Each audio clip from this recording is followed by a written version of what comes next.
नमस्कार। कार्यक्रम सीधा कुरा जनतासँग हेर्नको निमित्त न्यूज 24 टेलिभिजन हेरेर बसिरहनु भएका तमाम दर्शक महानुभावहरूलाई स्वागत छ। म वीरेन्द्र जैरो। राजनीतिमा पुस्तान्तरण अपरिहार्य छ। नयाँ सोच र भिजन भएको नयाँ पुस्ताले मुलुकको राजनीतिमा नयाँ तरङ्ग ल्याउन सक्ने अपेक्षा पनि छ। हामी आशावादी हुनै पर्छ। पछिल्लो दिनमा राजनीतिमा युवा पुस्ताको जबरजस्त प्रवेश पनि भइरहेको छ। यसो भन्दैमा नेपालमा राजनीतिक इतिहास बोकेका नेताहरूलाई तेजोबद्ध गर्ने भनेको पटक्कै होइन। प्रधानमन्त्री शेरबहादुर देउवाले सभापतिमा फेरि दोहोरिन न्वारानदेखिको बल लगाउँदा रामचन्द्र पौडेलले आकांक्षासम्म राख्नु अस्वाभाविक थिएन। उनको दाबी स्वाभाविक थियो, तर उनले आफूलाई मात्र केन्द्रमा राखेका थिएनन्। देउबा बाहेक मिलेर जाउँ भनेका थिए। देउबा समेत सबै मिलेर जाउँ भनेको भए छाती अझ चौडा हुने थियो, तर त्यस्तो नभने पनि उनी अलि उदार नै भए। आफै सभापति हुनुपर्छ भन्ने हट देखाएनन्। देउबाले सभापति पाएकै छन्। देउबा त पटक पटक सरकारको नेतृत्वमा पनि पुगिरहेका छन् अथवा नेतृत्व गरिरहेका छन्। तर सन्दर्भ हो रामचन्द्र पौडेलको आँखामा छछल्किएको आँसुको। नेपालको जेठो दल काङ्ग्रेस इतिहासप्रति गर्व गर्छ, तर इतिहास बोकेका नेताप्रति सम्मान किन गर्न सक्दैन? यो प्रश्न असामान्य होइन। समस्त काङ्ग्रेसजन सामु एकश्य प्रश्न हो यो। रामचन्द्र पौडेलहरू पुस्तागत रूपमा बिदा हुनु जति तर्कसङ्गत विषय हुन सक्छ, निष्ठा र आदर्शका यस्ता व्यक्तित्वहरूप्रतिको सम्मान पनि त्यत्तिकै मुख्य विषय हुनुपर्छ। पत्रकारहरूमाझ जीवनका उत्तरार्धमा पुगेका पौडेलले विशेष गरी मन मात्र दुखाएनन्, आँसु नै निकाले, आँखा पुछे। चुनावी मैदानमा यति बेला काङ्ग्रेसका धेरै नेताहरू जुटेका छन्। कसरी चुनाव जित्ने भन्ने जोड घटाउमा छन्। समीकरण बनाउने र भत्काउने ध्याउन्नमा छन्। छिनछिनमा बन्ने र भत्कने समीकरण लोकतन्त्रका लागि उचित होइन भन्ने पौडेल भने किनारा लागेका छन्। यति बेला राजनैतिक एवं जनजीविकाका मुद्दाको कसैलाई पनि चासो छैन। कहीँ कतै अबको नेपाल कस्तो हुने, मुलुकलाई कस्तो बनाउने भन्ने परिकल्पना र बहस भएको देखिँदैन। भिजन पनि खासै देखिन्न। जनताको समस्या के हुन्, तिनको सम्बोधन कसरी गर्ने भन्ने बारे कसैलाई चासो छैन। राजनीतिक दल तथा तिनका नेताहरू जनताको सेवक हो भनेकै भरमा सबै चलेका छन्। यो अवस्थामा रामचन्द्र पौडेल केही अपवाद पनि थिए। उनले काङ्ग्रेस रूपान्तरणको सूत्र ल्याएर केही साता अघि नै वैचारिक बहस गर्न खोजेका थिए, तर यहाँ विचारको कुनै तुक रहेन। सत्तामा जाने, धन आर्जन गर्न र त्यही धनको बलमा दल र समाजमा आफ्नो प्रभुत्व विस्तार गर्ने त हाम्रो संस्कृति नै पो बन्न लाग्यो हो त। यति बेला पौडेलको आँसुले पनि त्यस्तै सङ्केत गरेको छ। हुन त काङ्ग्रेसको इतिहास पनि आदर्श पात्रहरूलाई रुवाउने खालकै छ। 2046 सालको परिवर्तनका नायक गणेशमान सिंह जो सर्वमान्य नेता थिए, पछि गएर उनलाई काङ्ग्रेसले रुवायो। गिरिजा प्रसाद कोइरालाले उनको चित्त दुखाइदिए। सर्वमान्य नेता पछि गएर काङ्ग्रेसकै अमान्य नेता हुन पुगे। काङ्ग्रेसले आफ्नै भन्ठान्ने पनि गणेशमान काङ्ग्रेस नरहेरै परलोक गए। 2050 सालमा भएको उपनिर्वाचनमा सन्त नेता कृष्ण प्रसाद भट्टराईलाई हराइयो। भट्टराईलाई रुवाइयो पनि। 2062-63 को परिवर्तनसँगै काङ्ग्रेसमा किशुनजीको योगदान भुल्ने काम भयो। अन्ततगत्वा किशुनजीले काङ्ग्रेस नै त्याग्नु पर्यो। नयाँ पुस्ताले उनलाई सहन सकेन, उनको इतिहास बुझ्नै सकेन। गणेशमान र किशुनजीलाई रुवाएको काङ्ग्रेसले यति बेला रामचन्द्रलाई रुवाएको छ। राजनीतिमा सदैव कुर्सी च्यापेर बस्नु किमार्थ हुँदैन, तर विदाई ससम्मान हुनुपर्छ। विगतको त्याग र निष्ठाको अनुसार हाँसो खुसीका साथ बिदाबारी हुन पाउनुपर्छ। आउनु सुरु गरौँ जनताको चासो गुनासो र प्रश्न सहितको विशेष कार्यक्रम सीधा कुरा जनतासँग।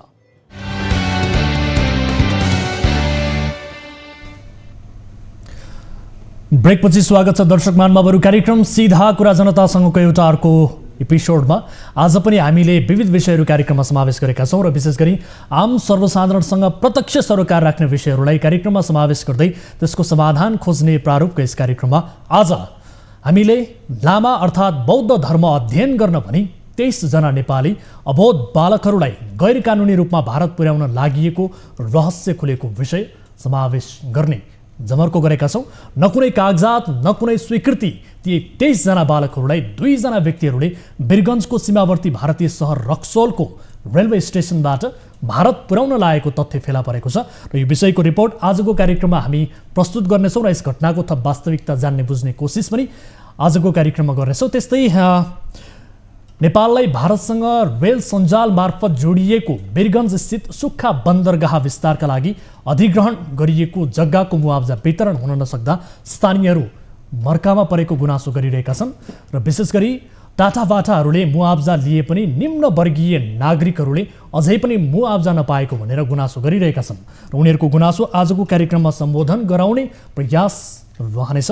र त्यस्तै आजको कार्यक्रममा विशेष गरी हराएको मोटरसाइकल अर्थात् चोरी भएको मोटरसाइकल खोजिदिने जिम्मेवारी लिएको प्रहरीले नै एक व्यक्तिको मोटरसाइकल नम्बर प्लेट चेन्ज गरेर आफै चलाइरहेको विषय समावेश गर्नेछौँ। यो अचम्मको विषय छ। हुन त यस्ता घटनाहरू यसअघि पनि नभएका होइनन्, तर यस घटनालाई लिएर आज हामीले केही थप तथ्य यहाँहरू समक्ष प्रस्तुत गर्ने कोसिस गरिरहेका छौँ। र त्यस्तै आजको कार्यक्रममा विशेष गरी पछिल्लो समय आम सर्वसाधारणलाई सेवा दिने नाममा राइडर एपका रूपमा रहेको पठाउले मनलाग्दी गरिरहेको विषयको रिपोर्ट हामी प्रस्तुत गर्नेछौँ र विशेष गरी सेवा दिने नाममा मनलाग्दी रूपमा शुल्क लिइरहेको यात्रुहरूको गुनासो बढेसँगै यस सम्बन्धीको रिपोर्ट र यसलाई नियमन कसले गर्ने यस विषयको जवाबदेहिता खोज्ने प्रयास आजको कार्यक्रम मार्फत गर्नेछौँ। र त्यस्तै समयले साथ दिए अन्य विषयहरू पनि हामी प्रस्तुत गर्नेछौँ। यसबाहेक तपाईँ दर्शक महानुभावहरूसँग प्रत्यक्ष कुराकानीमा पनि हामी जोडिनेछौँ, जसका लागि हामीले हाम्रो स्टुडियोको टेलिफोन लाइन खुला गरिसकेका छौँ। टोल फ्री नम्बर 1660 011 2424, यसै गरी एनसेल नम्बर 9815 72424 र एनटिसी अर्थात् भाइबर नम्बर 9884 011 037 मा तपाईँले कल गर्न सक्नुहुनेछ। र सँगसँगै तपाईँ हामीसँग भिडियो सम्पर्क मार्फत जोडिएर आफ्ना व्यक्तिगत समस्याहरू र आफ्नो समाजमा देखिएका कुनै पनि विकृति विसङ्गतिबारे विशेष जानकारी र त्यस उप खबरदारी तपाईले गर्न सक्नुहुनेछ भन्दै कार्यक्रमको सुरुवात गरौँ ताली र गालीबाट। यसअघि हामीले सोधेको प्रश्न थियो, नेकपा एमाले संसदमा अवरोध कायमै राख्ने सङ्केत गरेको छ। सरकारलाई तह लगाउन संसद अवरोध गर्नु ठिक हो भन्नेले तालीमा, होइन कानुन निर्माण गर्ने थरोलाई स्वार्थका लागि प्रयोग गर्नु हुँदैन भन्नेले गालीमा भोट गर्नुपर्ने थियो, जसअनुसार 23.28% अर्थात् 78 जनाले तालीमा र 76.72% अर्थात् 257 जनाले गालीमा भोट गर्नुभएको छ। दर्शक महानुभावहरू, यस मतलाई आधार मानियो भने विशेष गरी जुन सङ्केत एमाले गरेको छ यो गलत सङ्केत हो भन्नेमा बढी मत देखिएको छ, अर्थात् गालीमा बढी मत देखिएको छ। र ताली र गालीका लागि आजको प्रश्न यस प्रकार छ। चिकित्सा शास्त्र अध्ययन सुरु भएसँगै सिटामोल नपाइने जुम्ला चिकित्सा उत्पादन केन्द्र बन्ने भएको छ। त्यहाँ चिकित्सा अध्ययन सुरु हुनु सकारात्मक हो भन्नेले तालीमा, र होइन विगत स्थानमा यो सम्भव छैन भन्नेले गालीमा भोट गर्न सक्नुहुनेछ। हाम्रो पात्रको एप्लिकेसनमा गएर ताली र गालीका लागि भोट गर्नुहोला र भोटिङ सुरु हुन्छ। अब लागौँ आजको पहिलो विषयतर्फ। हिंसा, शोषण, दुर्व्यवहार र उपेक्षाबाट सुरक्षित हुनु सम्पूर्ण बालबालिकाको अधिकार हो, तर नेपालमा पछिल्लो समय सबै प्रकारका आर्थिक, सामाजिक पृष्ठभूमि, उमेर समूह, धर्म तथा संस्कृतिका लाखौँ बालबालिका हिंसा, शोषण र दुर्व्यवहारबाट पीडित छन्। त्यसमाथि बालबालिकाहरू बेचबिखनको समेत शिकार भइरहन्छन्। पछिल्लो समय बालबालिकालाई गैर कानुनी रूपमा ओसार पसार तथा बेचबिखन गर्नेहरूको गिरोह समेत सक्रिय रहेको पाइएको छ। पढाउने अर्थात् काममा लगाइदिने साथै विभिन्न आर्थिक प्रलोभनमा पारेर बालबालिकाको बेचबिखन हुने गरेको छ। यस्तै लामा अर्थात् बौद्ध धर्म अध्ययन गर्न भनी 23 जना अबोध बालकहरूलाई गैर कानुनी रूपमा भारत पुर्याउन लागि रहस्य खुलेको छ। यो रिपोर्ट हेर्नुहोस्। शिक्षाका नाममा नेपालका ग्रामीण भेगका बालबालिकाहरूलाई गैर कानुनी रूपमा भारतका विभिन्न गुम्बाहरूमा पुर्याइने गरेको रहस्य खुलेको छ। शुक्रबार बिहान 6 बजेको समयमा वीरगञ्जको सीमावर्ती भारतीय सहर रक्सौलको रेलवे स्टेसन एरियामा 23 जना अबोध बालबालिकाहरूलाई गैर कानुनी रूपमा भारत पुर्याउन लागेको फेला परेको हो। खासमा लामा अर्थात् बौद्ध धर्म अध्ययन गर्न भनी ती बालबालिकाहरूलाई गैर कानुनी रूपमा भारत पुर्याउन लागेको खुल्ला आएको छ। 10 वर्ष मुनिका यी बालबालिकाहरू काठमाडौँ, नुवाकोट, बाँके लगायतका जिल्ला घर भएका छन्। उनीहरूलाई लामा बौद्ध धर्म अध्ययन गर्न भनी भारतको बोधगया लग्दै गर्दा रक्सौलमा भारतीय सुरक्षा बल एसएसबीले रोकेको थियो। न कुनै कागजात, न कुनै स्वीकृति। एसएसबीले 23 बालबालिकाहरूलाई पनि आधिकारिक कागजात पत्र बिना नै भारत लगिरहेको अवस्थामा 2 व्यक्तिहरूलाई समेत पक्राउ गर्यो। एसएसबीले जनाएअनुसार बालबालिकाहरूलाई काठमाडौँबाट बिहार लगिँदै थियो। सीमामा खचिएको मानव बेचबिखन विरुद्धको दलले 2 जना व्यक्ति थुप्रै बालबालिकालाई लिएर आइरहेको देखेपछि सोधपुछ गरेको थियो। सोधपुछका क्रममा उनीहरूले न त बालबालिकाहरूलाई लिएर आएको ठाउँ नै स्पष्ट भन्न सके न त लिएर जाने लागेको ठाउँ नै भन्न सके। त्यसपछि प्रहरीले शङ्का लागेपछि माइती नेपालको टिमलाई बोलायो र माइती नेपालले पनि सोधपुछ गर्दा बच्चाहरूलाई शिक्षा दिलाउने नाममा अवैध रूपले भारत लगिरहेको खुल्न आयो। यता टोलीको नेतृत्व गरेका ललितपुर 7 बाटो घर भएका कर्म संजोग लामा र गोर्खा बिही गाउँपालिका घर बताउने छिरिङ एङदो लामाले आफूहरूले बालबालिकाहरूलाई बोधगयामा लामा अध्ययन गर्न भनी लग्दै गरेको बताएका थिए। तर उनीहरूसँग बालकहरूको घर ठेगाना भएको स्थानीय तहहरूको कुनै पनि खाली सिफारिस तथा अन्य कुनै सरकारी निकायको समेत सिफारिस केही पनि थिएन। बालकहरूलाई लिएर गएका ती 2 जना व्यक्तिसँग सम्बन्धित कागजपत्र माग्दा उनीहरूसँग काठमाडौँका 2 गुम्बाको पत्र बाहेक अरू केही थिएन। त्यसमाथि ती 2 गुम्बा पनि अवैध रूपले चलेको पाइएको जनाइएको छ। यी बालकहरूलाई भारत पुर्याउने जानकारी न नेपाल सरकारलाई जानकारी थियो न भारत सरकारलाई नै। यी बालकहरूको उमेर 4 वर्षदेखि 7 वर्षको बीचमा रहेको बताइएको छ। अहिले यसरी फिर्ता ल्याइएका 23 बालबालिकालाई राष्ट्रिय बाल अधिकार परिषदले जिम्मेवारी लिएर शनिबार काठमाडौँ ल्याएको छ। माइती नेपाल वीरगञ्ज आवाधिक गृह प्रमुख सङ्गीता पुरीका अनुसार परिषद 2 नम्बर प्रदेश समन्वय कार्यालय जनकपुरका अधिकृत सञ्जीव महतोले ती बालबालिकाहरूलाई जिम्मा लिई काठमाडौँ ल्याइएको जनाइएको छ। यसअघि 2019 को मे महिनामा भारतको कर्नाटक राज्यमा लगिँदै गरेको अवस्थामा दिल्लीको एक रेलवे स्टेसनमा यस्तै 18 जना बच्चाहरूको उद्धार गरिएको थियो। उनीहरूमध्ये अधिकांश काभ्रेपलाञ्चोक र सिन्धुपाल्चोकका रहेका थिए।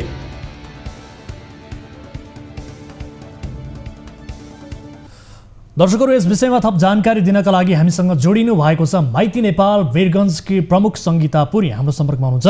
सङ्गीताजी, यहाँलाई स्वागत छ कार्यक्रम सीधा कुरा जनतासँगमा। हजुर, धन्यवाद। हजुर, अब यो वीरगञ्जको रक्सोलमा चाहिँ विशेष गरी भारत पुर्याउन लागिएका अवस्थामा बच्चाहरू फेला परे, के थियो यो घटनाबारे अलिकति यसको वास्तविकता बताइदिनुहोस् त। किनभने हामीलाई जानकारी प्राप्त भएअनुसार बौद्ध धर्म अध्ययन गर्नका लागि भनेर त्यहाँ पुर्याइन लागिएको बारे जानकारी प्राप्त भएको छ। तपाईँहरूको सम्पर्कमा कसरी आए यसबारे जानकारी गराइदिनुहोस् त। यसमा अस्ति हाम्रो कति 24 गतेको बिहान मलाई फोन आएको थियो बोर्डरबाट। हाम्रो स्टाफहरू त्यहाँ 2 जना स्टाफहरूले ड्युटी गरिराख्नु भएको थियो। त्यो समयमा हाम्रो 6 बजे ड्युटी हुन्छ भनी त्योभन्दा अगाडि नै बच्चाहरू पारी गइसकेको अवस्था रहेछ। यो इन्डियन हाम्रो एसएसपी फोर्सद्वारा हाम्रो बहिनीहरूसम्म आएर यस्तो बच्चाहरू पारी गइसकेको छ, तपाईँको के छ भूमिका भन्दै अनि आउनु भएको रहेछ। र हाम्रो स्टाफहरू 2 जना भएर हाम्रो कृष्ण र हाम्रो किस्मा 2 जना स्टाफहरू त्यहाँ ड्युटीमा खटिराख्नुको अवस्थामा पारी जानुभयो। पारी गएर इम्प्लिकेसनको पारी बोर्डरमै हाम्रो रक्सोलको बोर्डरमा अनि इम्प्लिकेसनको अफिसमा त्यो बच्चाहरू देख्नुभयो उहाँले। र त्यहाँ सोधपुछ भइरहेको अवस्था रहेछ। र इम्प्लिकेसनको सरहरूले भन्नुभएछ, म्याडम यो अवस्थामा बच्चाहरू यहाँ आइपुगेको छन्, तपाईँहरू कहाँ हुनुहुन्थ्यो भन्दाखेरि हामी 6 बजे 6:30 बजे अब अहिले अलि समय अब छोटो दिनु भएकोले गर्दाखेरि 6:30 बजीसम्म 6 बजे त अलिक अँधेरै हुने र 6:15 बजीसम्म हामी आइपुग्यौँ। त्यो आउँदाखेरि हामीले देखेनौँ, यता क्रस गरिसकेको रहेछ भन्ने कुराहरू हाम्रो स्टाफले गर्नुभएछ। त्यो अवस्थामा चाहिँ अनि बच्चाहरू 23 जना बच्चाहरू 10 वर्षसम्मका 10 वर्ष 8 वर्षका धेरै 7 वर्षका 6 वर्षका पनि बच्चाहरू थिए। ती बच्चाहरू र यो बुद्धिस्ट ड्रेस लगाएको थियो उनीहरूले। अनि लुङ्गी टी सर्टहरू पहेँलो रातो यस्तो कलेजी कलरको चाहिँ अनि लगाएको अनि एउटै ड्रेसमा बच्चाहरू रहेछ। अनि कहाँ जान लाँदै हुनुहुन्छ तपाईँहरूले यो बच्चाहरूलाई भनेर अनि हाम्रो स्टाफहरूले सोद्धाखेरि बौद्धगया अनि स्टडीको लागि पढाइको लागि भनेर लिएर जाँदैछौँ भनेर अनि भन्नुभएछ। जुन अनि लाने मान्छेहरू 2 जना हुनुहुन्थ्यो र हामी यहाँसम्म मात्रै रिसिभ पुर्याउन आएको थियौँ। रिसिभ गर्ने चाहिँ अनि इन्डियाबाट आएर रिसिभ गर्ने 2 जना हुनुहुन्छ भन्ने कुराहरू उहाँहरूले गर्नुभएछ। र तपाईँहरूसँग के छ प्रमाण भन्दा हाम्रो गुम्बाको के कागजात छ, अरू बच्चाहरूको जन्मदत्ताहरू छ भन्ने कुराहरू गर्दाखेरि यो अवस्थामा चाहिँ अब अलिगली रूपमा यो केसहरू हुन्छ। हामीले अब त्यतिकै पठाउन मिल्दैन। यो चाहिँ अनि 2 देशको मामला भएकोले बच्चाहरू सानो छ। तपाईँहरूसँग कुनै आधिकारिक रूपमा बच्चाहरूको अभिभावक पनि छैन। तपाईँहरूको अवस्थामा चाहिँ अनि हामीले पठाउन भनेपछि अब उहाँहरूसँग त्यो गुम्बाको पत्र बाहेक अन्य कुनै किसिमको स्वीकृति अथवा स्थानीय तहका कागजातहरू अथवा स्थानीय प्रशासनका सरकारी तौरबाट स्वीकृतिका कागजातहरू केही पनि थिएन। थिएन त थिएन, गुम्बाको मात्रै पत्रहरू रहेछ, कागजहरू उहाँहरूसँग आइडेन्टिटी कार्डहरू त्यस्तो रहेछ।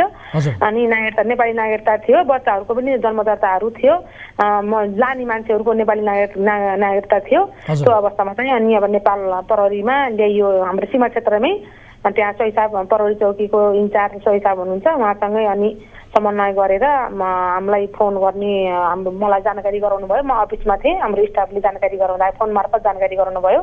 अनि अब योभन्दा पहिला यो नयाँ केस त होइन, यो जुन अलिकति रूपमा बच्चाहरूलाई इन्डिया लानु भनेको हाम्रो लागि त नयाँ केस थिएन, हामीले त्यसरी रोक्यौँ भन्ने कुराहरू हाम्रो स्टाफले पनि गर्नुभयो। र अनि डिएसएफलाई कन्ट्याक्ट गर्दाखेरि होइन पठाउनु हुँदैन, ल्याउनु पर्छ भनेर चाहिँ अनि त्यहाँबाट फेरि जिल्ला प्रहरी कार्यालयमा लगियो। ल्याउँदाखेरि अनि केही गार्जेनहरूको फोन नम्बर पनि थियो, जुन अनि लाने मान्छेहरूको साथमा गार्जेनहरूको फोन नम्बरहरू पनि थियो। त्यो फोनको आधारमा केही गार्जेनको फोन सम्पर्क भयो भने केही चाहिँ अनि अब सम्पर्क भएको थिएन। त्यसै गर्ने क्रममा चाहिँ अब हामीले त जुन अनि महिलाहरूलाई मात्रै राख्ने सेन्टर भएकोले अब हामी पुरुषलाई पनि बच्चाहरूलाई पनि हामीले राख्यौँ। बच्चाहरूलाई सानो बच्चाहरूलाई ल्याएर राख्यौँ र ती बच्चाहरू अनि एकदम टाटो बाटो थियो बच्चाहरू। त्यही हाम्रो बच्चाहरू चाहिँ अनि यही हाम्रो बौद्धिक ड्रेसमै थियो सबैजना। अनि बच्चाहरू त टाटो ठिकै थियो, कोही चाहिँ अनि 6 वर्षको पनि हामीले पायौँ, अनि 6 वर्ष 7 वर्ष 8 वर्ष 9 वर्षसम्मको बच्चाहरू पायौँ। त्यसपछि बच्चाहरू चाहिँ अनि भनेपछि अब यो तपाईँहरू लगायत त्यहाँ प्रहरीको टोलीले पनि यसरी यो गैर कानुनी ढङ्गबाट लगिरहेको अथवा अवैध तरिकाले ती बच्चाहरूलाई भारत पुर्याउन खोजिएको भन्ने आधारमा चाहिँ फिर्ता बोलाइयो होइन त? हजुर, अब उहाँहरू दुई देशको मामला भएकोले पारीको इम्प्लिकेसनको र एसएसपी फोर्सबाट नै यो बच्चाहरूको अब कुनै आधिकारिक रूपमा प्रमाण छैन तपाईँको के छ भनिसकेपछि हाम्रो स्टाफले नै अब योभन्दा पहिला पनि अब केही बच्चाहरूलाई रोकेको थियो, गत 2 वर्ष 1 वर्ष अगाडि पनि रोकेको थियो र रोक्नै पर्छ। अब कुनै नेपालको सरकार गभर्मेन्टबाट नै कुनै आधिकारिक रूपमा पत्र नभएपछि त रोक्नुपर्छ भन्ने कुराहरू अब उहाँहरूलाई जानकारी भएकोले रोकिएको थियो। हजुर, अब विशेष गरी यसलाई कहीँ कतै अब यो मानव बेचबिखन अथवा बालबच्चाहरूको तस्करीका हिसाबले पनि हेरिएको छ, तपाईँहरूले पनि त्यो किसिमको शङ्का गर्नुभएको छ। यद्यपि यो अनुसन्धानको क्रममा रहेको छ र यी गुम्बा 2वटा गुम्बाको जुन पत्र फेला परेको छ, यी गुम्बाहरू पनि अवैधानिक तरिकाले चलेको भन्नेसम्मका जानकारी हामीलाई प्राप्त भएका छन्। यद्यपि यो अनुसन्धानको विषय होला र यस विषयमा पक्कै पनि हामी दर्शकहरूलाई फलोअपका रूपमा हामी प्रस्तुत गरौँला, देखाउला के हो त वास्तविकता भनेर यसका तथ्यहरू खुल्लान् नै। तर तपाईँहरूको आफ्नो ठहर चाहिँ के हो त? यो यस्तै हो त अथवा यो मानव बेचबिखनका हिसाबले कहीँ कतै तस्करी हुन लागेको हो कि भन्ने तपाईँहरूको शङ्का हो अथवा के हो? त्यो त शङ्काको त अब तस्करीको रूपमा त अब हामीले अहिले भन्न त हुँदैन सर।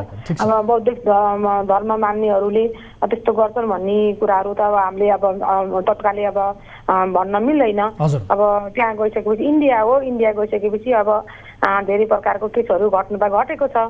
अब यो नहुन सक्छ, अब हुन पनि सक्छ नहुन पनि सक्छ, त्यसमा चाहिँ हामीले अब भन्न मिल्दैन सर। अब उहाँहरूले कुन उद्देश्यले लाग्नु भएको हामीले अब सरकारले निगरानी गर्ने कुरा हो यो। इन्डियामा बोधगयामा कस्तो खालको अनि अब त्यहाँनिर गुम्बा छ, अनि यहाँ चाहिँ हामीले म चाहिँ पछि जानुभएको थियो, यहाँ काठमाडौँबाट उहाँहरू जानुभएको थियो, सरहरू जानुभएको थियो गुम्बामै, अनि टिचरहरू हुनुहुँदै चाहिँ जानुभएको थियो। अनि तपाईँहरूकोमा कति हुनुहुन्छ बच्चाहरू भन्दाखेरि 700 जना बच्चाहरू छन् भनिराख्नु भएको थियो।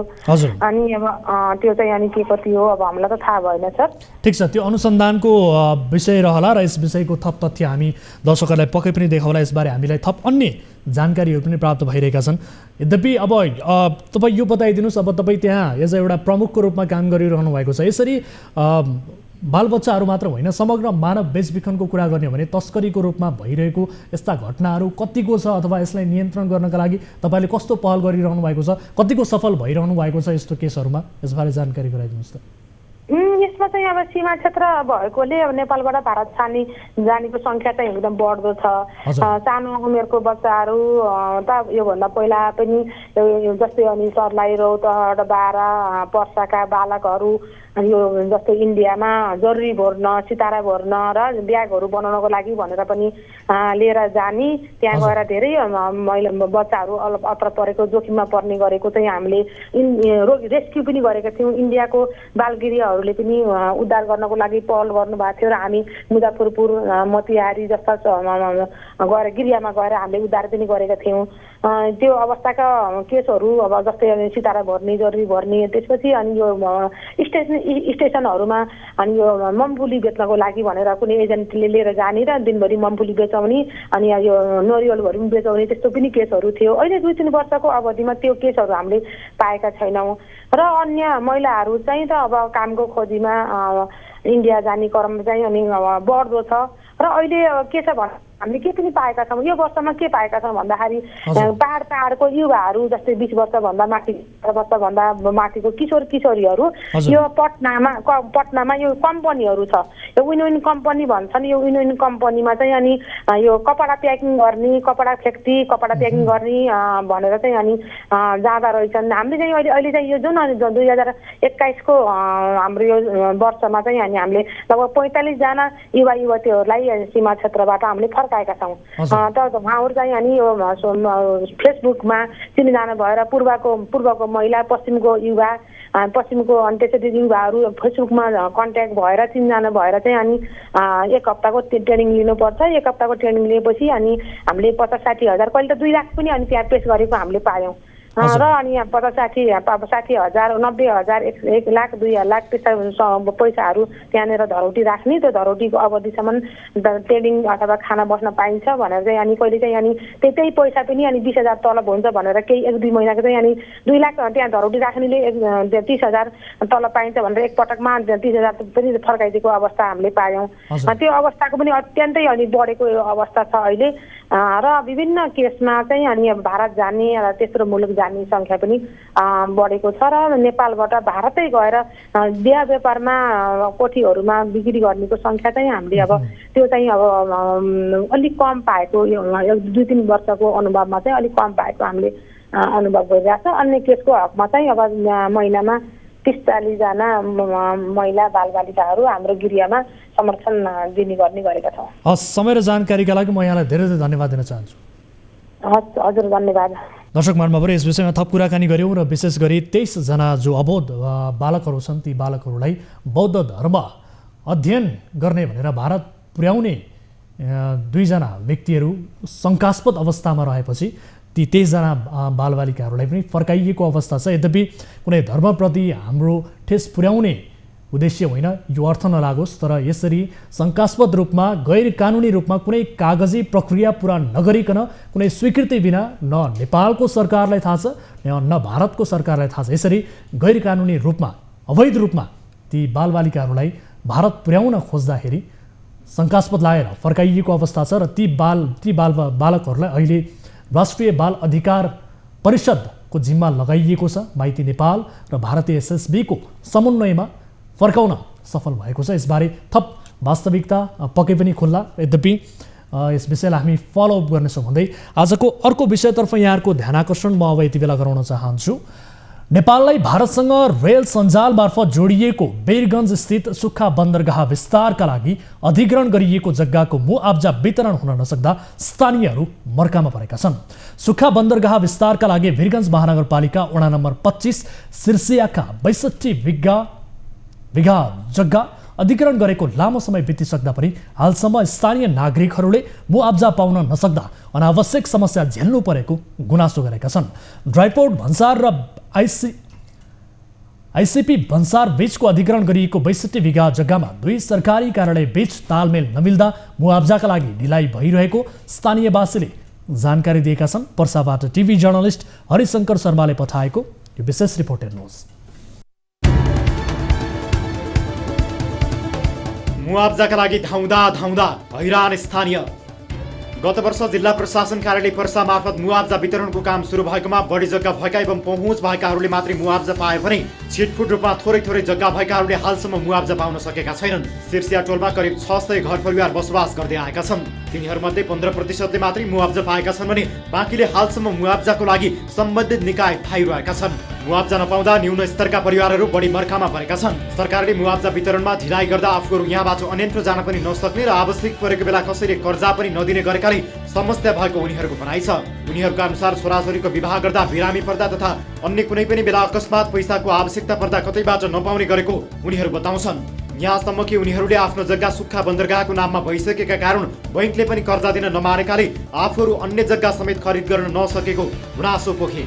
कारण का समस्या यह बा जे देखी एमे पैसा वाला लोग रहे पैसा के चाल खेल कह के पैसा उठा लेलक आ गरीब आदमी एमे फंसल रह गई पैसा कर लगा ना पुगल ए बेरा उ चाल खेल आगा ना गई आगा चाल खेल ना खैलक तो ए बेरा फंसल बा ए बेरा ओकरो पैसा मिल रही तो कहीं घर घरारी कीनी दूसरा नंबर का हो ये आज नहीं पैसा मिलत 2 साल के बाद 6 महीना के बाद 1 महीने के बाद मिलता तो घर जमीन के दाम कहाँ से कहाँ भागा जरा 5 धूर 10 धूर बा ओकरा से किनाए नहीं के सकत मुआवजा न मिले के चलते बहुत दिक्कत बा लोग के कर्जा इतना बा कर्जा पर कर्जा ला जाए लोग के शादी ब्याह में बहुत दिक्कत बा बड़ बीमारी बहुत दिक्कत बा लोग इतना कर्जा बढ़ जाए तो लोग केनो कर्जो नहीं के मिलत गाँव में वो लोग का मने वो हमनी का नाच जो हनी सन वो लोग का तो कहीं ना सुन 42 के मिलल बा कहीं मने 400 के मिलल बा एंगे कह के मुआवजा मिलल बा अब हमने जहाँ रुआ खरियाल बन है जमीन का मने कहीं 24 का बा कहीं 36 का बाटे मुआवजा वितरणमा सिर्सिया सुक्खा बन्दरगाहले हस्तक्षेप गरी आवेदन सङ्कलन गर्ने र सो अनुरूप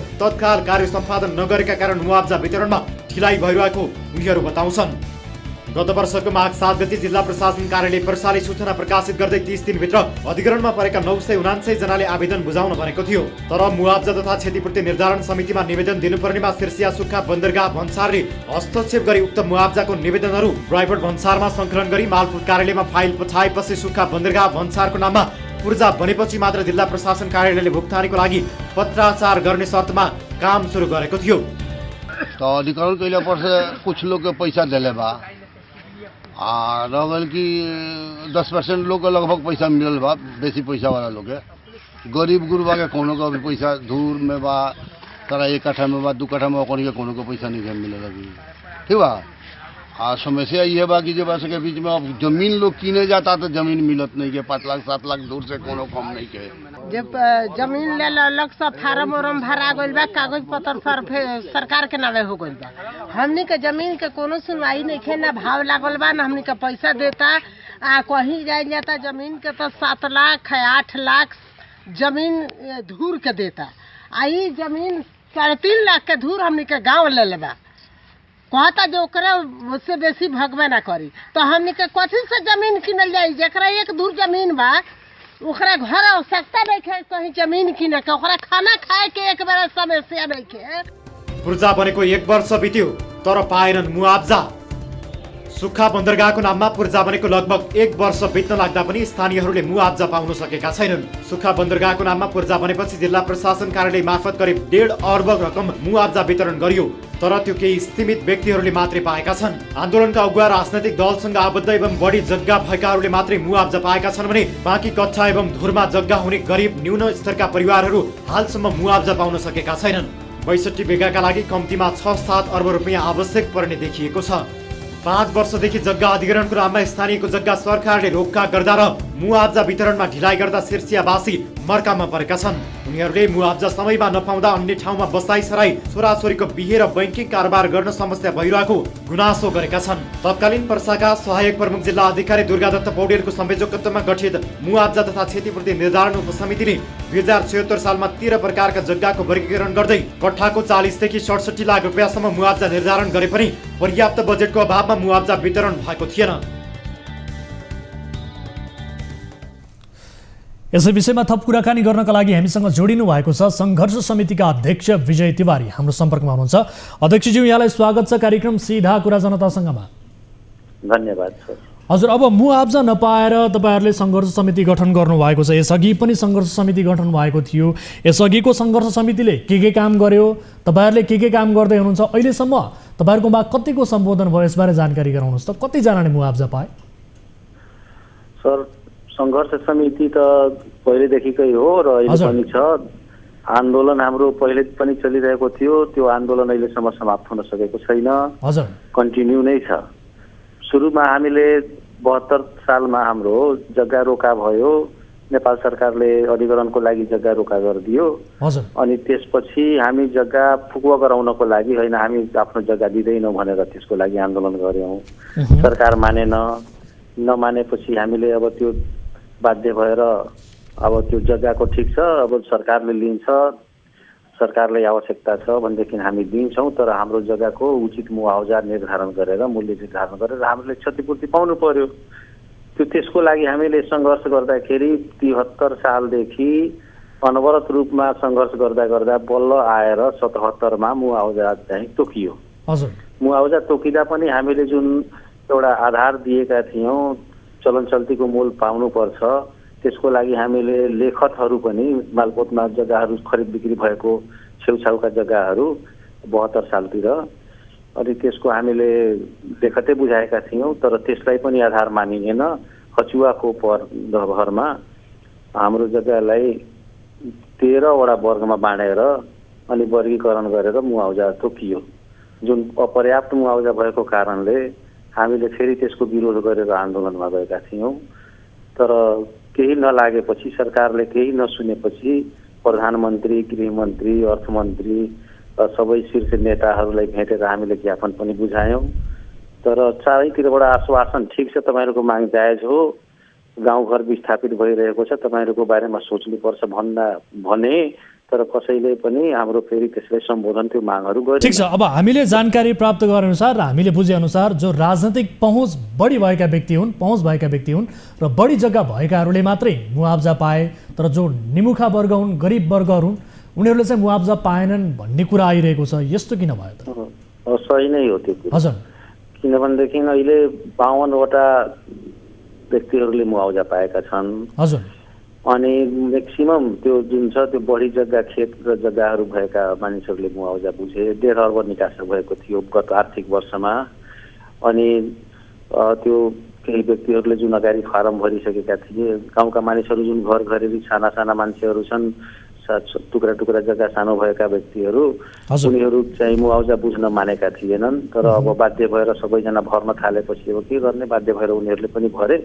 तर अगाडि भरेका बढी जग्गा भएका व्यक्तिहरूले भरेर मुआवजा उठाइलिए। 1.5 अर्ब सक्यो गत आर्थिक वर्षमा। अब बाँकीहरूले पनि बुझाएको त्यो मुआवजा बुझ्नको लागि फर्म भरेका थिए। अब 387 वटा जति फार्म अहिले पनि त्यो छ, त्यो वितरण हुन नसकेको। भन्सार कार्यालयले 4.5 अर्ब यसको लागि, यो जुन बाँकी रहेको छ त्यसको लागि निकासा माग गरेको थियो।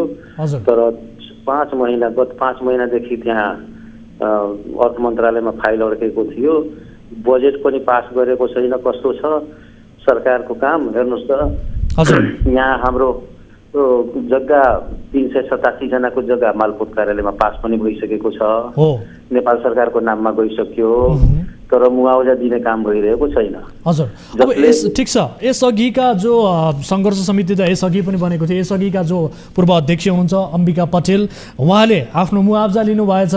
त्यसै गरी तपाईँले पाउनु भएको छ कि छैन, यसबारे जानकारी गराइदिनुहोस्। छैन सर, हामीले ल्याएको छैनौँ। किनभने यसअघिका पूर्व अध्यक्षले आफूले पाउनुभयो, तर गरिब निमुखाको मतलब नगरे पछाडि उहाँलाई हटाइयो होइन त, त्यो परिस्थिति आयो नि त। भनेपछि अब तपाईँको पनि त्यही दोहोरिने हो कि अथवा के हो? सङ्घर्ष समितिले चाहिँ गरिरहेको चाहिँ के छ खासमा? हामीले त्यो मुआवजाको लागि 4 वटा हाम्रो माग राखेका छौँ। हजुर, त्यो माग राखेर हामीले अस्ति आन्दोलन सुरु गऱ्यौँ, तालाबन्दी नै गरेका थियौँ, गेटमा धर्ना बसेका थियौँ। माग हाम्रो थियो होइन, रहेको छ, त्यो अहिलेसम्म पुरा भएको छैन भनेदेखि त माग रहेकै हो। पहिलो हाम्रो यो भौतिक सम्पत्ति लगायत सबै जग्गाको मुआवजा एकमुष्ट हाम्रो प्राप्त हुनुपर्छ। घर घरेरी अरू लिगापात जस्तो छ र जग्गाहरू छन्, त्यो सबैको मुआवजा एकसाथमा हामीले पाउनुपर्छ। फेरि जग्गाको मूल्य पनि वृद्धि भएको छ। हजुर, 72 सालमा जुन हाम्रो गत वर्ष हाम्रो मुआवजा तोकियो, मूल्य निर्धारण भयो, त्यो 1 वर्षको होइन 6-7 महिना अगाडिदेखि अहिलेसम्मको हाम्रो यो जुन छ राष्ट्र बैङ्कको तथ्याङ्क अनुसार 20% भन्दा बढी नै हाम्रो यो प्रदेश नम्बर 2 मा जग्गाको मूल्य बढेको छ। र जग्गाको मूल्य बढ्यो, सरकारले हाम्रो जग्गा गत वर्ष पास गरिदियो, तर अहिलेसम्म त्यसको मुआवजा दिएको छैन भनेदेखि त्यो बढेको मूल्य जुन छ त्यसलाई थपेर हामीले मुआवजा प्राप्त गर्नुपर्छ, पाउनुपर्छ भनेर दोस्रो हाम्रो माग हो। ठिक छ, अब यो किन ढिलाइ भइरहेको छ यसबारे हामी बुझ्ने कोसिस गर्छौँ। तपाईँले समय दिनुभयो, धेरै धेरै धन्यवाद। दर्शक महानुभावहरू, यति बेला हामीसँग कुराकानी गर्नका लागि जोडिनु भएको छ पर्साका सहायक प्रमुख जिल्ला अधिकारी भीमाकान्त पौडेल हाम्रो सम्पर्कमा जोडिनु भएको छ। उहाँसँग हामी कुराकानी गर्छौँ। पौडेल सर, यहाँलाई स्वागत छ कार्यक्रम सीधा कुरा जनतासँगमा।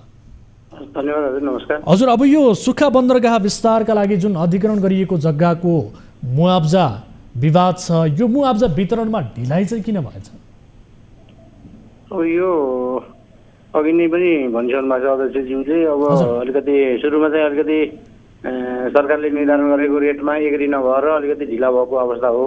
अहिले गत वर्षदेखि हामी 77 सालदेखि हामीले गत वर्ष करिब 50 जनालाई हामीले 17 बिघा 10 कट्ठाको चाहिँ वितरण 1 अरब 50 करोड वितरण गरिसक्यौँ र चाहिँ यो पालि चाहिँ प्रथम चौमासिकमा अब यो अर्थ मन्त्रालयले भुलेको हो अथवा रेगुलर कार्यक्रममा नपारेको हो, त्यस कारण बजेटकै विनियोजन नभएको भन्ने को कारणले गर्दा थप निकासा बाट दोस्रो चौमासिकमा दिने हिसाबले अस्ति बल्ल हामी यहाँ 2 दिन 3 दिन भयो 1 अरब पैसा दिने थप दोस्रो चौमासिकमा थप निकासाबाट भुक्तानी आएको छ। अब हामीले 111वटा फाइल हामीसँग तयारी अवस्थामा छन्, करिब 18.5 बिघाको जग्गाको। त्यो चाहिँ हामीले अब वितरण गर्ने तयारीमा छौँ। अब हाम्रो 1 अरबले पनि अब करिब 22 करोड अझै हामीलाई पुग्दैन त्यो 111 जनाको वितरण गर्नको लागि र बाँकी अरू 27 बिघाको पनि हामीले काम मालपोतमा काम भइरहेको छ र चाहिँ अब त्यो पैसा चाहिँ हामी फेरि तुरुन्त माग्ने अर्को चरणमा माग्नेवाला छौँ र चाहिँ यो चाहिँ पैसा सुरुमा चाहिँ अब गत वर्षहरूमा चाहिँ रकमै निकासा नभएकै कारणले भयो। यसपालि पनि अब धेरै प्रयास गरिसकेपछि बल्ल 1 करोड पैसा हामीले 2 दिन। तर पौडेल सर, जग्गा रोक्वा भएको करिब 5 वर्ष बितिसक्यो। अब पीडितहरूले चाहिँ कहिलेसम्म मुआब्जाको यो मुआब्जा पाउने त? किनभने यस बिचमा त के कुराहरू पनि आयो भन्दाखेरि मान्छे छानी पहुँचका आधारमा चाहिँ मुआब्जा दिइयो भन्ने किसिमका कुराहरू पनि आए। यस किसिमको आरोप पनि रहेको छ। त्यो चाहिँ होइन, पटक्कै होइन। किनभने हामीले फर्स्ट कम फर्स्ट सर्भिसको आधारमा निवेदन जसले त अगाडि दर्ता गर्नुहुन्छ उहाँहरूलाई दिने भने हामीले म आफै पनि मालपोतमा धाएर हामीले पूर्जा नेपाल सरकारको नाममा ल्याएर अनि हामीले अगाडिकोलाई अगाडि सेवा दिनुपर्छ भनेर दिएका छौँ। र एउटा अलिकति के हुनसक्छ भने यसमा चाहिँ अलिकति धेरै पैसा पाउने मान्छेहरू अब विकल्प छैन, पैसा लिँदाखेरि फाइदा हुन्छ भने उहाँहरू बढी धाएर अगाडि निवेदन ल्याएर दर्ता गरे अवस्था भएर पाउने सम्भावना हुनसक्छ है यसमा चाहिँ। तर हामीले विभेद गरेर झन् सानोलाई नदिने भन्ने हाम्रो त्यस्तो खालको यो चाहिँ होइन। पहुँचवाला सानोलाई पहुँचवालालाई बढी जग्गालाई दिने, सानोलाई नदिने भन्ने हाम्रो त्यस्तो खालको मनसाय पनि होइन। र हामीले चाहिँ सुरुदेखि भनेका छौँ फर्स्ट कम फर्स्ट सर्भिसको आधारमा दिनुपर्छ, यो विवाद हुन्छ भनेर गरिरहेका छौँ। त्यसै कारणले चाहिँ अब यो रेगुलरै भइरहेछ र अब पैसा आयो भने हामीले यो दोस्रो चौमासिको 1.5 महिनामै हामी काम सक्ने अवस्थामा छौँ। 1.5 महिनामै काम सक्ने स्थिति छ अब छ। हामी चाहिँ 111वटा रेडी छ र बाँकी फाइलहरू नि घरमा भइरहेछ। पैसा भयो भने हामी सक्छौँ हजुर। अब पैसा चाहिँ कति आउँछ त्यसमा भर पर्छ, कति छिटो आउँछ। तर अब मुआब्जा नपाएर जो बसिरहेका छन् निम्नवर्गीय जो स्थानीयहरू छन् उनीहरू कहीँ कतै बसाइ सर्न सकिरहेको स्थिति पनि छैन। यसतर्फ तपाईँहरूको ध्यान केन्द्रित हुन सकेको छ कि छैन त? होइन छ। यसमा के भने अब हामीलाई उहाँहरूको धेरै समस्या छन्, पारिवारिक समस्या, स्वास्थ्यका समस्या, शिक्षाका समस्या, अब बसाइ सराइ गर्नुपर्ने समस्या धेरै समस्या छ र उहाँहरूलाई हामीले त्यही भएर छिटो निवेदन दर्ता गर्नुहोस्। तपाईँहरू रोड आफ्नो लाइन क्युमा दर्ता गराउनुहोस्, हामीले जतिभन्दा छिटोभन्दा छिटो दिन्छौँ रकम आउने बित्तिकै भनेको हो। र धेरै जस्तो 390 फाइल चाहिँ हामीसँग निवेदन चाहिँ दर्ता भइसकेको छ। अब पैसा आयो भने हामी यो दोस्रो ढिलो भयो भने दोस्रो चौमासिक नत्र त 1.5 महिनाको अवधिमा हामी सक्छौँ। समय र जानकारीका लागि धन्यवाद। यो विषयलाई हामी फलोअप गर्नेछौँ। दर्शक महानुभावहरू, यसरी मुआब्जा वितरणमा समेत राजनैतिक पहुँच र छानी व्यक्तिहरूलाई वितरण गरिँदा त्यहाँका स्थानीय निम्नवर्गीय गरिब नागरिकहरू अझ मारमा परेका छन्। त्यहीँबाट अन्यत्र कहीँ कतै बसाइ सराई गरेर जान सक्ने स्थिति पनि छैन। यद्यपि मुआब्जा वितरणका लागि उनीहरूले गुहार गरिरहेको स्थिति छ र जग्गा अधिग्रहण भएको 5 वर्ष बितिसक्दा र पुर्जी पाएको 1 वर्ष बितिसक्दा पनि उनीहरूले हातमा मुआब्जा नपाएको स्थिति छ। यस विषयलाई हामी फलोअप गर्नेछौँ र सम्बन्धित निकायको गम्भीर रूपमा ध्यानकर्षण होस्, हामी यही चाहन्छौँ। दर्शक महानुभावहरू, अन्य विविध विषयहरू कार्यक्रममा विशेष रिपोर्टहरू बाँकी नै छन्। यति बेला पालो भएको छ छोटो ब्रेकको। यहाँहरू हेरिरहनु भएको छ कार्यक्रम सीधा कुरा जनतासँग, मात्र न्युज 24 टेलिभिजन।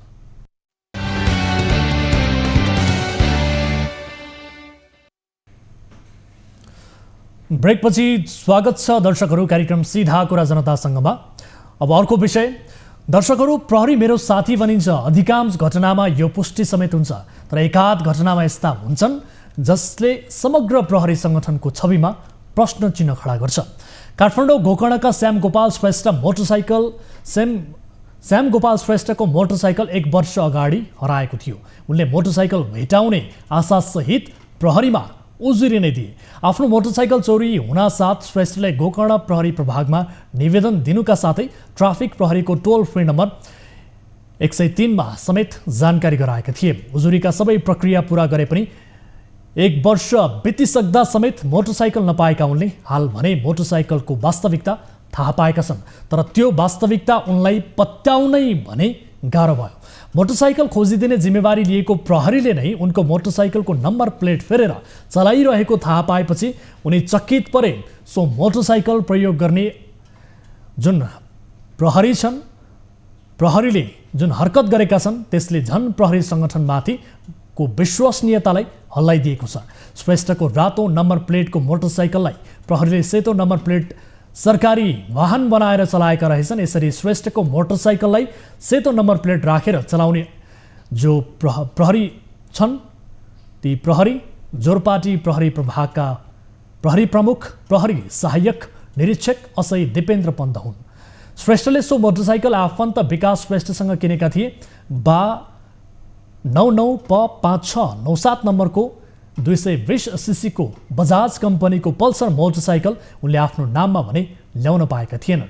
घरको पार्किङ क्षेत्रबाट मोटरसाइकल चोरी भएपछि उनी सिधै प्रहरीकोमा पुगेर उजुरी दिएका थिए। उनले अन्ततः प्रहरीले नै नम्बर प्लेट चेन्ज गरेर त्यो मोटरसाइकल चलाइरहेको फेला पारेका छन्। र यसै विषयमा थप कुराकानी गर्नका लागि र के हो त वास्तविकता भनेर जानकारी गर्नका लागि र प्रत्यक्ष रूपमा यस विषयमा गुनासो गर्नका लागि हामीसँग जोडिनु भएको छ बाइक धनी गोपाल श्रेष्ठ हामीसँग जोडिनु भएको छ। गोपालजी, यहाँलाई स्वागत छ कार्यक्रम सीधा कुरा जनतासँगमा। हजुर नमस्कार। हजुर, के भएको थियो विशेष गरी 1 वर्ष अगाडि तपाईँको बाइक हराएको बारे हामीले जानकारी पायौँ र त्यो बाइक तपाईँले आज प्रहरीले नै नम्बर प्लेट चेन्ज गरेर चलाइरहेको बारे जुन गुनासो हामीलाई गर्नुभएको छ। हुन त दृश्य पनि तपाईँबाट प्राप्त भएको दृश्य हामीले दर्शकहरूलाई देखाएका थियौँ। के भएको हो यो, तपाईँलाई कसरी पत्ता लाग्यो यो बाइक अहिले प्रहरीले चलाइरहेका छन् भन्ने तपाईँको जानकारीमा कसरी आयो? यो बाइक जो हामीले अस्ति शनिबारको दिन उहाँ जोरपाटीमा पार्किङ थियो सेतो बा 2 हजुर नम्बरको सेतो नम्बर प्लेटमा यो बाइक हामीले देख्यौँ। हजुर, अनि जुन अब यो हाम्रो भाइले हाम्रो भाइसँग किनेको छ यो बाइक, त्यो बाइक त्यो भाइले उहाँ पार्किङ गरेको ठाउँमा उहाँले देख्नु भएको रहेछ त्यो भाइले अनि हामीलाई फोन गरेर तिमीलाई बेचेको बाइक यहाँ पार्किङमा रहेछ, यो कसरी सेतो नम्बर प्लेटमा रहेछ भनेर हाम्रो खबर आयो। त्यसपछि हामीले गएर अब त्यहाँ हेऱ्यौँ अनि बाइक हाम्रो रहेको। अनि त्यहाँ गएर जोरपाटीको हाम्रो अफिस स्टाफ पनि अब 2 महिना मात्रै भारेको आउनु भएको, उहाँ पनि नयाँ नयाँ रहेछ, उहाँले पनि खासै थाहा रहेछ। उहाँले नि भन्नुभयो अब यसको थप जानकारी अब म यहाँ बुझ्छौँ, माथि अब बौद्धमा गएर म बुझ्छौँ, त्यसपछि हजुरहरूलाई जानकारी दिन्छु भनेर भन्नुभयो। अनि त्यसो उहाँलाई पनि खासै थाहा रहेछ। अनि त्यहाँ गएर बुझ्दाखेरि बाइक हाम्रो रहेछ। अनि यो बाइक फेरि सेतो नम्बर प्लेटमा रहेछ। उहाँबाट अब हामीले त राति प्लेट हो बा 99 पको 56 नम्बर प्लेट हो हाम्रो। अनि कसरी सेतो नम्बर प्लेट भयो भने हामी अचम्ममा छौँ। अनि त्यसमाथि अनि आज उहाँ बौद्धबाट हामीलाई बाइक लिएर पठायो उहाँले बौद्ध चौकीबाट। अनि भोलि बिहान फेरि यो बाइक लिएर आउनुहोस् तपाईँहरूको बाइक हामीले सम्बन्धित व्यक्तिलाई दिन्छौँ भनेर हामीले अब बाइक लिएर आएको 2-3 दिनमा हाम्रो बाइक हरायो घरको आँगनबाट।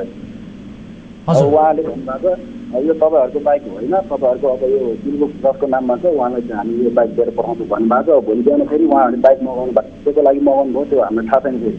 हजुर, अब यसको लागि के अब भोलि बिहान हामी बाइक लाने नलाने अब त्यो अब हामी अब सम्बन्धित व्यक्तिलाई पनि लिएर जान्छौँ। हाम्रो भाइ नै हो, यही गाउँकै भाइ हो, अब हामी लिएर जान्छौँ। अब उहाँले अब के भन्नुहुन्छ भोलि अब के हिसाबमा बाइक मगाउनु फेरि भन्ने कुरा अब यहाँ भइरहेको छ। भनेपछि अहिले तपाईँहरूले बाइक आफ्नो हातमा पाइसक्नु भएको छैन? बाइक पाइसकेको छ। पाइसक्नु भयो? हजुर, उहाँहरूले सेतो नम्बर प्लेट हालिरहनु भएको थियो। हजुर, उहाँहरूको आज हामीले बाइक हाम्रो ओके भएपछि हामीले ट्याक्सी नम्बर सबै हेरिसकेपछि 2 प 86 नम्बर प्लेट उहाँहरूले निकालेर हामीलाई आज नम्बर प्लेट अगाडिको नम्बर प्लेट पनि पछाडिको नम्बर प्लेट पनि निकालेर हामीलाई दिएर पठाउनु भएको छ। आज फेरि बाइक लिएर आउनु भन्दा भनेपछि अब यो कसरी पत्ता लागेको थियो त? जो अहिले चलाइरहेका छन् उनले पनि 2 महिना अघि मात्रै चलाइरहेको भनेर भन्नुभयो। त्यस अघि चाहिँ कसले चलाइरहेको छ र यो बाइक चाहिँ कहाँ थियो, यसबारे केही पत्ता लाग्यो? योभन्दा अगाडि केही थिएन। जुन हामीलाई बेच्यौँ यो हाम्रो यो अहिले हाम्रो यो बाइक जुन हामीलाई अहिले बेच्ने मान्छे आफैले यो मैले सोचेको यो बाइकलाई यो गोपाल र श्याम दाजुभाइले एउटै बाइक चढ्ने हो हामी श्याम र गोपाल र हामी हजुर एउटै बाइक चढ्ने जुन चाहिँ विकास भाइले बाइक आफ्नो बाइक उसले मैले बेचेको बाइक जस्तो लाग्यो भनेर उसले जोरपाटीमा बिताएर रहेछ अनि त्यो उसले त्यहाँ देखेपछि चाहिँ अनि यो श्याम गोपालहरूलाई बेचे बाइक हो अब यो त म फोन गरेर बुझ्नु पऱ्यो भनेर अनि दुईजना पाएर अनि हेरेपछि अनि उनीहरू अझ त्यहाँ गएर हेरे पनि अब सरकारी बाइक नम्बर रहेछ अनि त्यहाँ गएर हेर्नु पनि कुरो आएन अनि घरमा आएर बिल लिएर अनि त्यहाँ ट्याक्सी नम्बर ट्याक्सी नम्बर सबै चेक गरेपछि जब ओके भएपछि अनि त्यसपछि यो कुरा आएको हो कि सर भनेपछि अब तपाईँहरूले आफ्नो बाइक चिन्नुभयो अथवा तपाईँहरूले त्यो बाइक चाहिँ पाउने अब ढुक्क भयो नि त यही बुझ्न सकिन्छ सकेका पनि छौँ हजुर अनि हाम्रो यो बाइक चाहिँ कसरी अब यो जुन अब प्रहरी चेकिङबाट फेला ट्राफिक प्रहरीको छ हामीले अब यो गोकर्ण प्रहरी यो गोकर्ण बिचमा नै हामीले निवेदन दिएका थियौँ अब यो प्रहरी कन्ट्रोल 103मा नै हामीले फोन गरेर निवेदन दिएकै थियौँ अब यो चेकिङमा पत्ता लाग्यो हो कि न यो अब यो चोरी चाहिँ अब कि पुलिसबाटै चोरी भएको हो कि के हो कसो हो यो चेकिङमा पत्ता लाग्यो अब यो हाम्रो उहाँहरूले दिने नै हो भने त अब उहाँ यातायातमा उहाँ फाइल पल्टाएर पनि उहाँले अब यो फलाना मान्छेको फलाना गाउँपालिका नगरपालिका गोकर्ण नगरपालिका यहाँ त्यहाँ भनेर उहाँहरूले त्यहाँबाट पनि हेरेर हाम्रो जिम्मा दिनु व्यक्तिगत सम्बन्धित व्यक्तिलाई अब उहाँहरूले जिम्मा दिनु सक्नुहुन्छ होला हजुर अब यो किन उहाँहरूले हामीलाई अब यो सूचना दिनु भएन किन उहाँ सेतो नम्बर प्लेट राखेर चढ्नु भयो हो जोरपाटीमा अब हामी जोरपाटीमा बाइक हट्नु हुनुहुन्छ उहाँले भन्दा अनुसार यो बाइक हामीले 6 महिनादेखि उहाँले चलाइरहनु भएको भन्ने कुरा हामी सुन्यौँ भनेपछि 6 महिनादेखि प्रहरीले नै यो बाइक चलाइरहेको देखेको बारे तपाईँलाई जानकारी प्राप्त भयो हजुर हस् समय र जानकारीका लागि धन्यवाद दिन चाहन्छु दर्शकहरू यस्तो घटना पहिलो पटक भने होइन यसअघि पनि हराएका मोबाइल मोटरसाइकल प्रहरीले प्रयोग गर्ने सम्बन्धित धनीलाई नबुझाउने गरेका आरोपहरू लाग्ने गरेको छ यो घटनाले ती आरोपहरूलाई पुष्टि पनि गरेको छ यस विषयलाई अहिले गुपचुप बनाउने दाउ प्रहरीको छ तर यो प्रवृत्ति गुपचुप बनाउँदा यस्तो प्रवृत्तिलाई मलजल पुग्ने विषयमा सम्बन्धित निकायको ध्यान भने पुग्नुपर्छ यसै विषयमा हामीले प्रहरी अधिकारीहरूसँग पनि कुराकानी गर्ने प्रयास गरेका थियौँ उहाँहरूको जवाबदेहिता लिने प्रयास पनि गरेका थियौँ तर सकेनौँ उहाँहरू हाम्रो सम्पर्कमा आउनु भएको छैन यद्यपि यसले यो घटना पहिलो घटना होइन प्रहरी प्रशासनको ध्यान जाओस् प्रहरी सङ्गठनमाथि नै आँच आउने र प्रश्न चिन्ह खडा गर्ने किसिमका यस्ता किसिमका घटनाहरू नियमन हुन जरुरी छ निमित्यान्न हुन जरुरी छ त्यसकारण पनि आम सर्वसाधारणको हराएको 1 वर्ष अघि हराएको मोटरसाइकल 6 महिनादेखि प्रहरीले निर्धक्कका साथ नम्बर प्लेट चेन्ज गरेर चलाइरहेको अवस्थाबारे जानकारी पाएपछि अन्ततः त्यो मोटरसाइकल आज प्रहरीले नै चलाइरहेको अवस्थामा फेला परेको छ यस घटनालाई हामीले जो पीडित सवारी धनी छन् बाइक धनी तिनकै गुनासोका आधारमा यो विषयलाई हामीले कार्यक्रममा समावेश गरेका हौँ अत्यन्त गम्भीर विषय यसले प्रहरी प्रशासनको प्रहरी सङ्गठनको एउटा छविमाथि आँच आउन सक्दछ यस किसिमका घटनाहरू नौलो घटना होइन यसअघि पनि पटक पटक यस्ता घटनाहरूबारे सुनिँदै आएको छ यस घटनाहरू हुँदै आएको छ दर्शक महानुभावहरू यस विषयलाई सोही कारण पनि हामीले समावेश गरेका छौँ अन्य विविध विषयहरू कार्यक्रममा समावेश छन् र यति बेला भने कोही दर्शक हामीसँग जोडिनु भएको छ भाइबर मार्फत मलाई जानकारी प्राप्त भएअनुसार मैले उहाँलाई देखिरहेको छु नमस्कार कहाँबाट को बोल्दै हुनुहुन्छ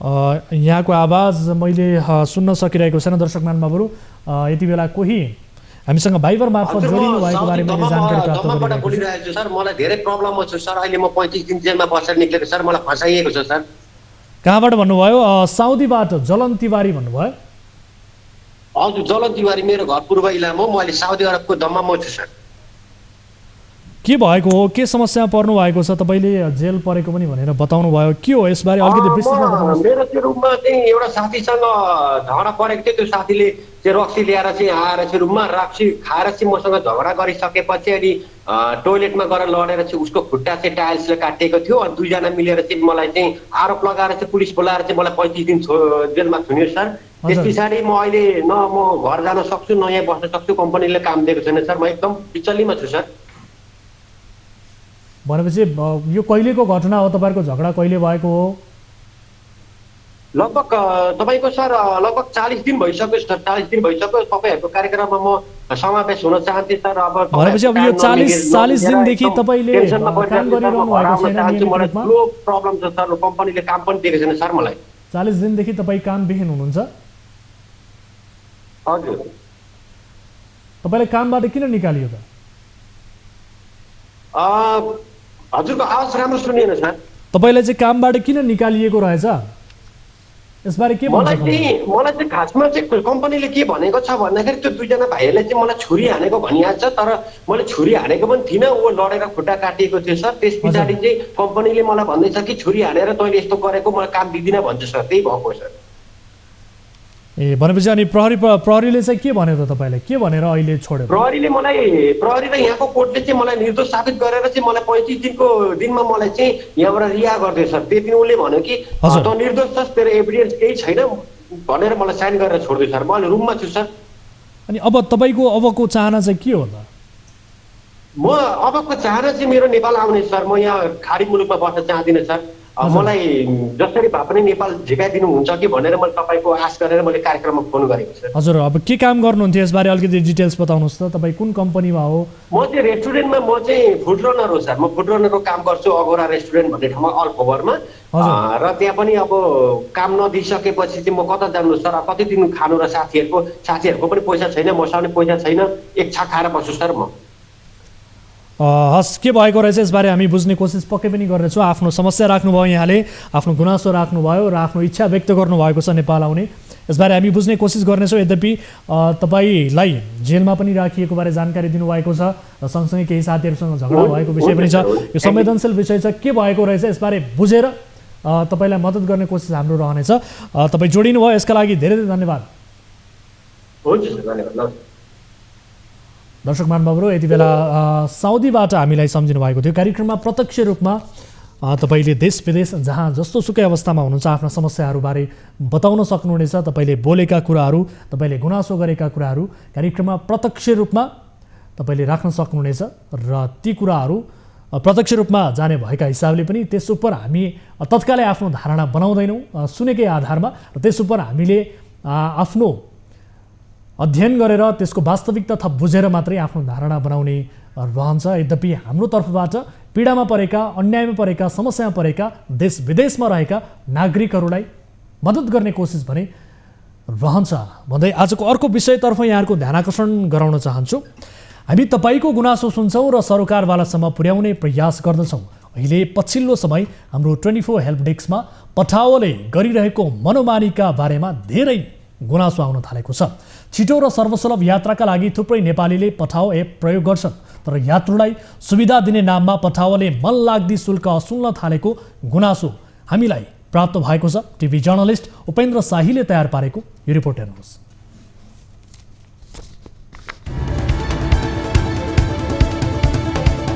पठाओ राइड सेयरिङ कम्पनी पठाओ नेपाल प्रणालीको नामबाट 2075 साउन 6 गते उद्योग विभागमा दर्ता भएको छ।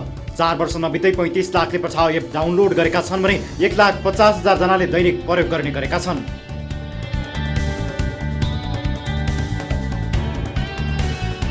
सुरुवाती समयमा 2 पाङ्ग्रे सवारीबाट सुरु भएको पठाओ हाल 4 पाङ्ग्रे सवारीबाट समेत सेवा दिँदै विस्तार भएको छ। ट्याक्सीमा ठगी मौलाउँदै गएपछि भाडा सस्तो पनि हुने र बार्गेनिङ पनि गर्नु नपर्ने भएपछि पठाओ छोटो समयमै लोकप्रिय बनेको हो। तर लोकप्रियताको फाइदा उठाउँदै पठाओले सरचार्जका नाममा मनलाग्दी शुल्क असुल्दै आएको छ। यति मात्रै होइन, पठाओमा व्यापक लापरवाही र अराजक प्रवृत्ति मौलाउँदै गएको यात्रुहरूको गुनासो छ। अहिले पठाओमा समेत पुरानै ट्याक्सी आतंक मौलाउँदै गएको यात्रुहरूको भनाइ छ। एकातिर सर्वसाधारणलाई लाभ दिने र अर्कोतर्फ स्वदेश नै रोजगारी पाउने गरी नयाँ प्रविधि विकास हुनु पक्कै पनि नराम्रो होइन। तर अहिले मनलाग्दी शुल्क लिने र पठाओमा मौलाउँदै गएको विकृतिलाई निगरानी र नियन्त्रण कसले गर्ने भन्ने गम्भीर प्रश्न खडा भएको छ। 40% सम्म थप शुल्क। हाल पठाओ 2 पाङ्ग्रेको भाडा प्रति किलोमिटर 17 रुपैयाँ र 4 पाङ्ग्रेको भाडा प्रति किलोमिटर 39 रुपैयाँ छ। तेलको मूल्य बढी लगत्तै 2 पाङ्ग्रे र 4 पाङ्ग्रेको भाडा प्रति किलोमिटर 2 रुपैयाँ बढाइएको हो। कम्पनीले अहिले पिक आवरमा एकजना यात्रुसँग 10 देखि 40% सम्म थप शुल्क असुल्ने गरेको छ। यस्तै थोरै संख्यामा पठाओ चालक रहेको र धेरै यात्रु सम्पर्कमा आएको भनेर पठाओले मनलाग्दी भाडा बढाउने गरेको पाइएको छ। बिहानतिर 9 देखि 10 सम्म पिक आवर हुन्छ हैन, त्यतिखेर त महँगो छ रे, कति पर्सेन्ट बढायो? त्यतिखेर बोनसलाई हुन्छ 20% भयो भने 100 रुपियाँ 120 दिनु पर्यो क्या त्यसो तपाईँहरू त्यस्तो हुन्छ क्या यस बढ्न चाहिँ बढाएको छ कति रुपियाँ किलोमिटर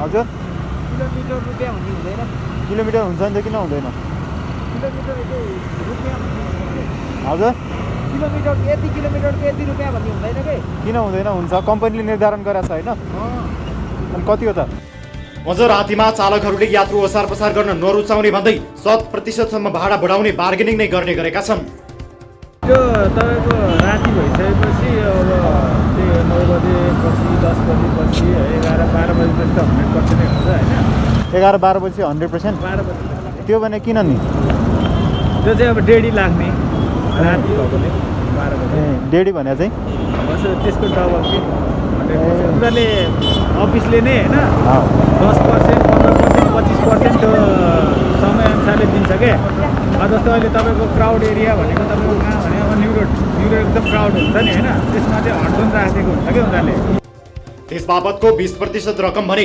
कम्पनीले लिने गरेको छ यस्तै पठाउ चालकको संख्या बढ्दै गएपछि कम्पनीले चालकका रूपमा आफ्नो सवारी दर्ता गर्न आउने नयाँ चालकसँग 2500 रुपियाँ वसुल्न थालेको छ सुरुवाती समयमा भने पठाउमा निशुल्क आबद्ध हुन सक्ने व्यवस्था थियो उता पठाउले भने उल्टै थप शुल्कले सेवाग्राहीलाई नै फाइदा भएको तर्क गरेको छ सुरुमा करको दायरामा नआएका यी कम्पनीलाई अहिले सरकारले करको दायरामा त ल्याएको छ तर निजी सवारीले भाडा लिएर यात्रु बोक्नु अवैधानिक भएको यातायात व्यवस्था विभागले जनाएको छ यातायात व्यवस्था ऐनको दफा 8 को उपदफा 1 मा निजी सवारी सार्वजनिक यातायात सेवाका लागि प्रयोग गर्न पाइने छैन भन्ने व्यवस्था छ ऐनको दफा 12 मा कुनै एक प्रायोजनका निम्ति दर्ता भएको सवारी अर्को प्रायोजनमा लगाउन पाइने छैन भन्ने अर्को व्यवस्था पनि छ सरकारले कानुन बनाएर नियन्त्रण र नियमन गर्न नसके चरम विकृति मौलाउँदै जाने खतरा देखिन्छ अलमलमा सरकार यस प्रकारका सेवा बन्द गर्न सरकारले पटक पटक चेतावनी दिँदै आएको छ सरकारले यस्तो सेवाको न त खुलेरै समर्थन गर्न सकिरहेको छ न स्थायी गैर कानुनी करार गरेर पूर्णतः बन्द गराउने निर्णय नै गर्न सकेको छ यस्ता नवीनतम प्रविधिलाई थप व्यवस्थित र जिम्मेवार बनाउने गरी ऐन संशोधन नहुँदा यसले सरकार र कानुनमाथि नै चुनौती खडा गरेको छ